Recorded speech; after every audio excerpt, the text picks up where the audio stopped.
Tikko notika Rīgas un Rīgas reģiona lielāko eksportētāju apbalvošanas ceremonija.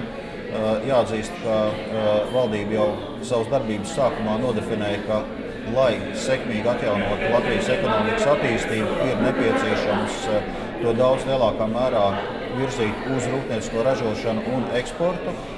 Mēs redzam, ka šai politikai gan palaižot eksporta kredītu garantiju sistēmu, gan pārdalot Eiropas Savienības fondu līdzekļus par labu rūpnieciskā ražošana eksportai, ir arī panākumi. Rūpnieciskās ražošanas apjoms pirmajā pusgadā pieaudzis par 10%, eksports pirmajā pusgadā pieaudzis par 23%.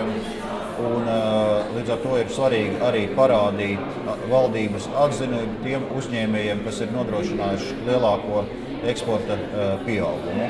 Attiecīgi tikko sveicām Rīgu un Rīgas reģionu un tūlīt došos tālāk sveikt lielākos vidzemes eksportētājus.